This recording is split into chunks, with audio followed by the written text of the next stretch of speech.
how he's gold-plated today. What sort of progression have you seen from him since you started working with him? Yeah, the thing that you see with Raesjon, he goes hard. And there's times he goes in the wrong direction, which is expected eight days into spring. And we can get that correct. We got a lot of time to correct that stuff, but it's really hard to change someone's DNA. And obviously he comes from an elite program, and that doesn't. I mean, that's good to have that background. That doesn't mean you're going to do it at the next level, obviously. But he goes hard. He goes hard. You just wait. Who's that 9 flashing on film? Now again, sometimes it's not always in the right direction, but we'll get that corrected. But that would be my thing. And my guy, give me 11 of those guys, and we're going to be all right. So been pleased when it's still a young guy in the program. And if you do that, you're going to make the jumps. We really believe.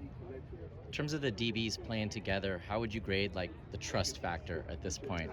Yeah, we've had a lot of guys out, more so than you'd expect to have, maybe. But I mean, obviously some of that's out of our control, their control. Or maybe we should have hydrated better. Maybe we should have stretched better. Maybe we should have done more between practices to kind of prehab as opposed to rehab. So challenge those guys a little bit that way. But and what that's created, kind of on the opposite side, a little bit less from a continuity standpoint, but it's given us an opportunity to cross-train a lot of guys.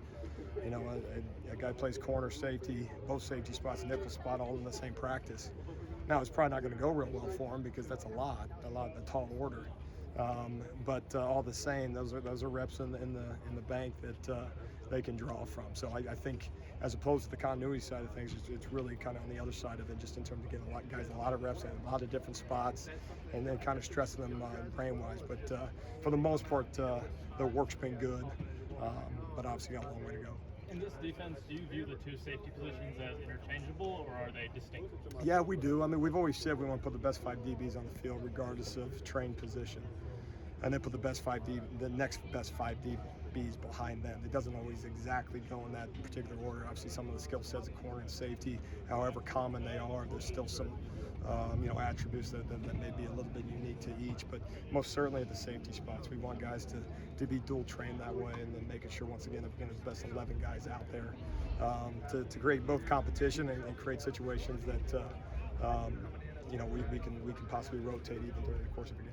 Latrell just said that he's had time pretty much everywhere in the secondary so far, and I'm just kind of curious, how much of this spring is about just having as many guys be able to do as many things versus maybe finding homes for guys at this point? Yeah, I think number one is can we get the effort right? Can we walk out of spring and say, from a practice habit standpoint, not that you've ever checked the box, you're one practice away from being poor. We've had really good effort. We did not come out here with great effort early on. Did we change the tide as the day went on?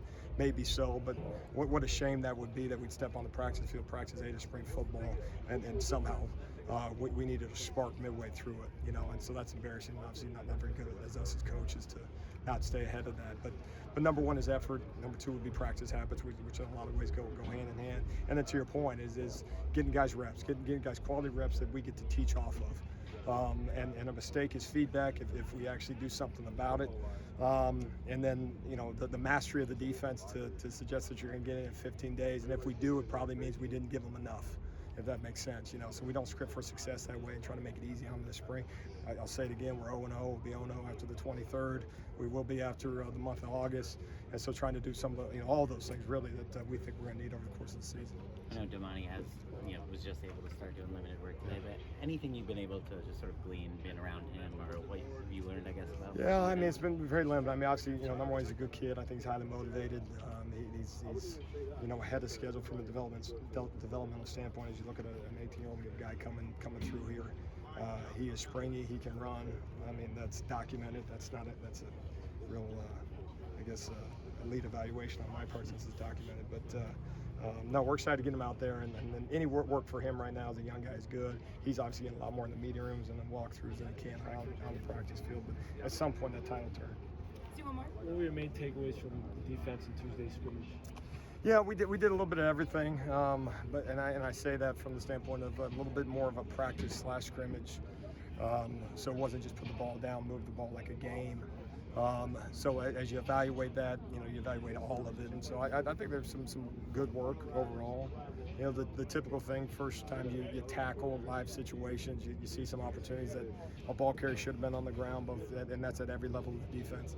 And so that's something that one is expected, but and on the same note, it's something we get a chance to coach off of and hopefully progress that way. You can only tackle so many times, and also being smart with guys out, you got to be real smart that way. But no, overall, I mean, I think it's been more on the plus side than minus side, which if you're looking at it through rose-colored glasses, it was pretty good.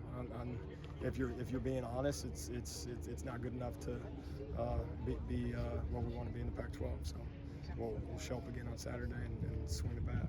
Thank you, Coach.